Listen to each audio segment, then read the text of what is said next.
multiple rib fractures on both sides of his chest. It also includes a collapsed lung. The injuries apparently coming over the past several weeks. He suffered 2 fractured ribs on Sunday against the 49ers and 3 others on the right side the previous week. Brees has been advised, of course, to be cautious with the collapsed lung. Mort, we'll start with you, obviously, for an update where Drew Brees stands and what we can expect looking ahead.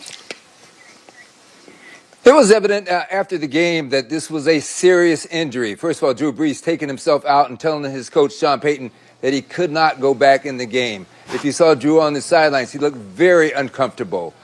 We find out now that 5 fractured ribs, 3 of them from the previous week against the Buccaneers in that big win for the Saints, that were not discovered until he had his scans yesterday and as well as on Monday, Sunday and Monday.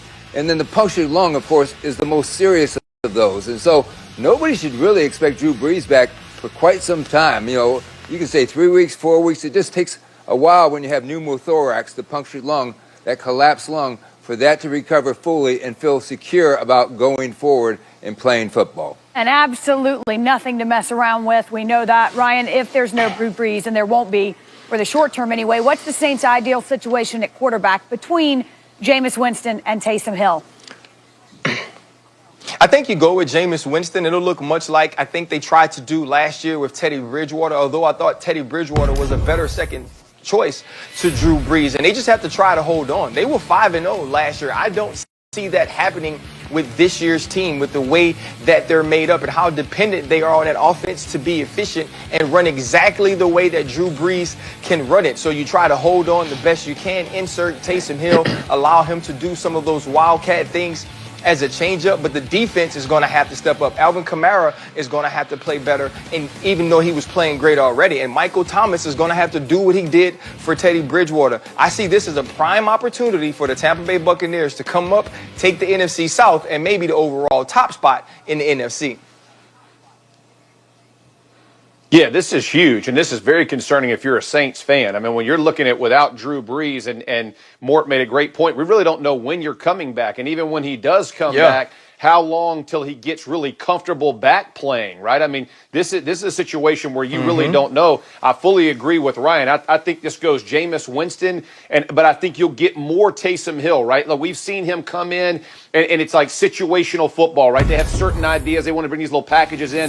I think it'll be Jameis Winston, but I think it'll be more Taysom Hill opportunities. Like, well, they'll try to push him into that wildcat mentality and get him, whether even though they're onside the 50, and just get him more touches. And I agree with RC, man. When you're talking about Teddy Bridgewater last year versus Jameis Winston this year, I think this team was really finding unity on the offense because of Drew Brees, right? We criticized him in the first couple weeks about their game plans, everything being short, but you're watching this offense develop even without Michael Thomas, which was pretty spectacular. So now this is a major setback, and to your point, man, the Tampa Bay Buccaneers, they couldn't ask for a better opportunity to make a push now with the Saints in this situation. It changes the landscape of that entire division. And again, if you're just catching up, Drew Brees out for the foreseeable future, multiple fractured ribs and a punctured lung. The news not good news for Saints fans this afternoon.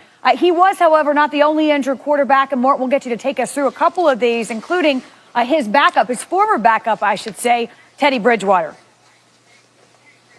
Yeah, Teddy Bridgewater injured his right knee in the fourth quarter of Sunday's loss to the Tampa Bay Buccaneers.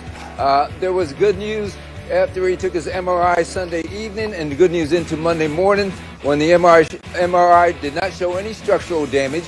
He had some swelling, he had some soreness, but it's not the same knee that led to that catastrophic dislocation about 5 years ago with the Minnesota Vikings. And he is week to week. His status is unknown. He's week to week, day to day type of situation. And then in Detroit, Matthew Stafford injured his throwing thumb in the first half. He taped it up, braced it up. MRIs look pretty good. There's no expectation that he will miss time, but he could miss some time in practice. But we'll go forward and see how the week plays out. All right, Mort, thank you. And then one last note, real quick, by the way. One last note, Drew Lock, the Broncos quarterback, did injure his ribs as well, and his status this week is up in the air. Yeah, tough night for Drew Lock all the way around. Mort, thank you. Speaking of tough nights, the weather at least was certainly less than desirable in Foxborough last night. What we did see was Lamar Jackson facing Cam Newton. It's a matchup of Heisman winners and, of course, former NFL MVPs. The weather, woo, cold, rainy, windy, you got it. So, listen, the Patriots find all kind of ways to get things done, and that's the case here.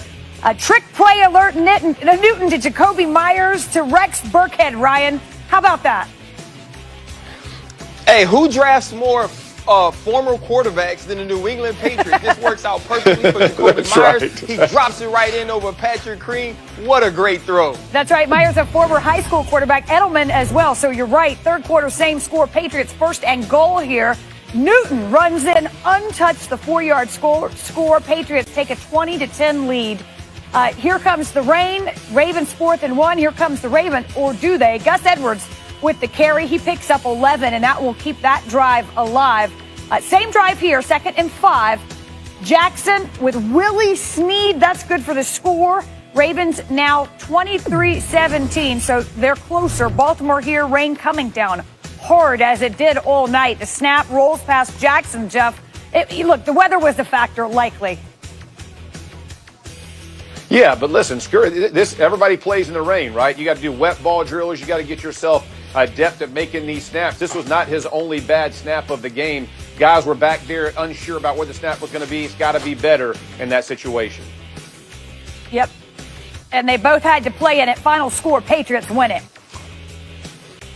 Listen, everything that coaches throughout the week, it tends to come up. And, I'm beginning to think he either has like a Staples Easy button or a Buffalo Wild Wings button or just a straight direct line to the football guys, because he's like a football whisperer when it comes to anticipating what the game is going to be like, how we need to win and things like that. I'm extremely impressed with that.